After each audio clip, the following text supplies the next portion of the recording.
നമ്മൾ ചില സങ്കീർണമായ തീരുമാനങ്ങൾ എടുക്കുമ്പോൾ നമ്മുടെ ജീവിതത്തിൽ ഏറ്റവും ആവശ്യമായ ഒരു കാര്യം എന്നാണെന്നറിയാമോ? മുന്നേ അറിയാനുള്ളൊരു കഴിവ് നിങ്ങൾക്ക് വേണം. അത് സക്സസ് ആയി ജീവിക്കാൻ ഈ കഴിവ് വേണം. ആരും പറ്റിക്കാൻ വരത്തില്ല, ചതിക്കത്തില്ലെന്ന്. ആരാ ചതിക്കുന്നതെന്ന് അറിയത്തില്ല. നമുക്ക് ആരാ നമ്മളെ പാര വെക്കുന്നതെന്ന് അറിയത്തില്ല. ഇന്നത്തെ കാലം അങ്ങനെ. ഞാൻ പറയുന്നത് തെറ്റല്ല. നമുക്ക് ഒത്തിരി വേദനയുണ്ട് ചിലർ ചതിച്ചതിന്റെ. ചിലർ വല്ലാതെ നമ്മളെ പറ്റിച്ചു കളഞ്ഞു. അവിടെ പൈസ പോയി, സ്ഥലം പോയി, കേസായി, വലിയ വലിയ വിഷയങ്ങളിൽ ചെന്ന് പെട്ട് കുടുങ്ങിപ്പോയവരുണ്ട്. അവരൊക്കെ വലിയ ബുദ്ധിമാന്മാരാണ്. പക്ഷെ അവരെയൊക്കെ എളുപ്പത്തിൽ പറ്റിക്കായിരുന്നു. നമ്മളെ കുറിച്ച് ആരും പറയരുത് വേറൊരാൾ അയാളെ പറ്റിക്കാൻ എളുപ്പമാണ്. അത് നല്ലതല്ല. നമ്മുടെ അടുത്ത് നിൽക്കുന്ന ഒരാൾ നമ്മളോട് പറയില്ല ഇയാളെ പറ്റിക്കാൻ എളുപ്പമാണ്, അയാൾക്ക് വലിയ വിവരമൊന്നുമില്ല. ആരും പറയാൻ ഇടവരുത്. ദൈവം അകത്തുള്ളവനെ അടുത്തു വരുന്നവന് പറ്റിക്കാൻ പറ്റത്തില്ല.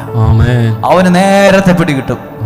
അവന് നേരത്തെ അറിയാൻ പറ്റും. ഇവിടെ ഇരിക്കുന്ന ചില അമ്മമാർക്ക് അതറിയാം, ചില അപ്പച്ചന്മാർക്ക് അതറിയാം. അവർ പറയില്ലേ, എനിക്ക് ഇന്നലെ എൻ്റെ മകൻ ദുബായിലാ, അവൻ എന്തോ ഒരു വിഷമമുണ്ട്.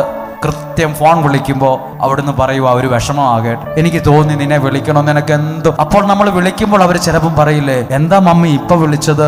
സാധാരണ ഇപ്പോഴല്ലല്ലോ വിളിക്കാറ്. അല്ല മോനെ, നിനക്ക് എന്തോ നിന്നെ ഒന്ന് വിളിക്കണമെന്ന് എനിക്ക് തോന്നി. ചില കാര്യങ്ങളിൽ നമുക്ക് മുന്നറിവ് കിട്ടും. അതെല്ലാവർക്കും വേണം.